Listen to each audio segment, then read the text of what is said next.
Democrats just fled their jobs, are weaponizing the race card, and now they're calling for Trump to be brought down again.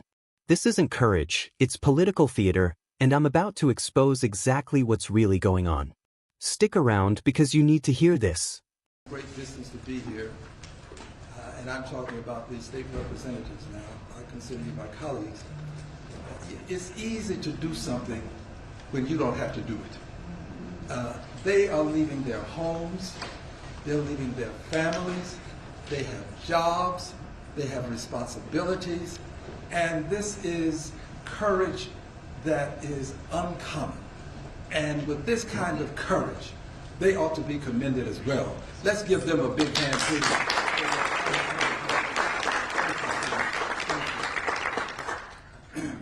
Yes, we have a challenge before us. Dr. King reminded us that life is an inescapable network of mutuality, tied to a single garment of destiny. What impacts one directly impacts all indirectly.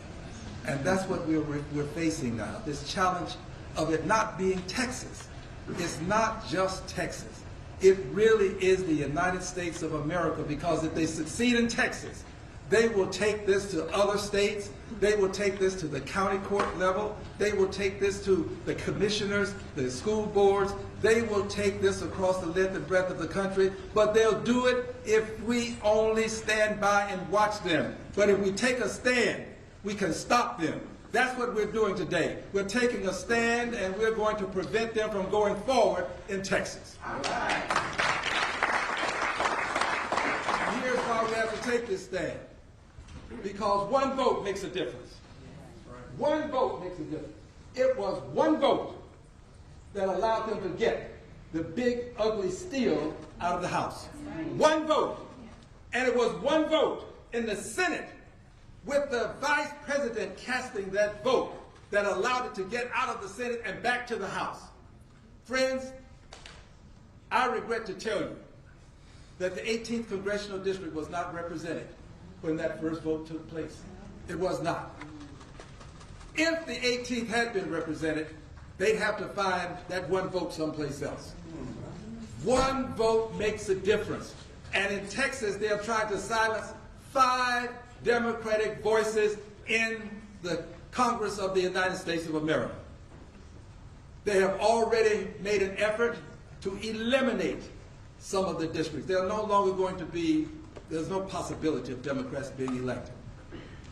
They are doing what the president has insisted be done, and I want you to know that we didn't introduce the race card.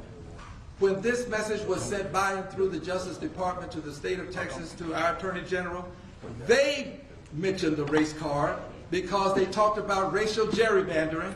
They brought it up, and when they brought it up, they did it knowing that this was a buzzword. It was a trigger. They knew that if they could use the race card in Texas, where we've had white primaries, and when the Supreme Court said, well, you can't do that, then we had white pre-primaries, where we've had all sorts of obstacles to voting, they knew that that's a buzzword that people would respond to in Texas.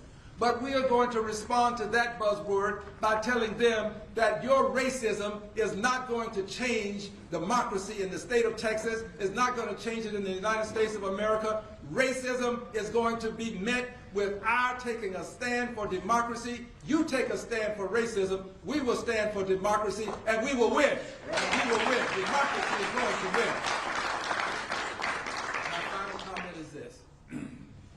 As you know, the President and I don't exchange Christmas cards. The President is a very vindictive person.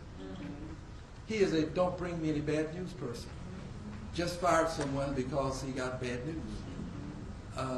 We friends have to understand what we're dealing with.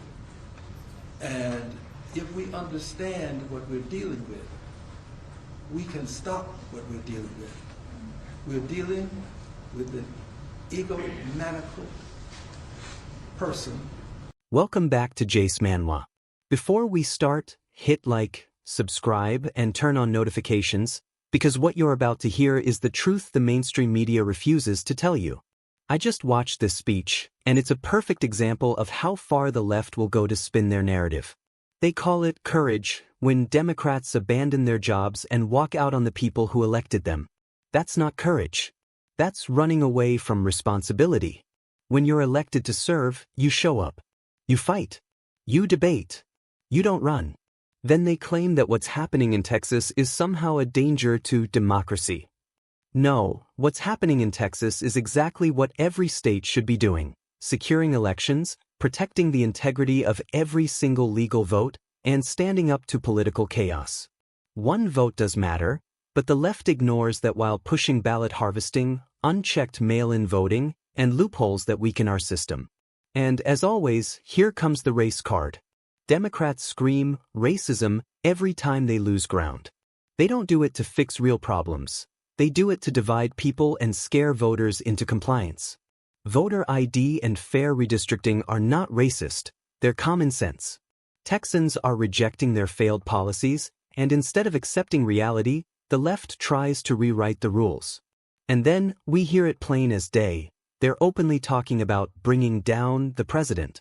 This has nothing to do with democracy. It's about power. It's about control.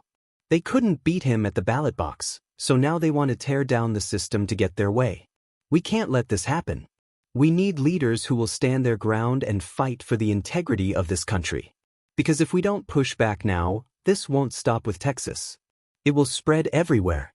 If you're ready to take a stand, hit like, subscribe to Manhwa, and share this video. We're not backing down. Neither should you.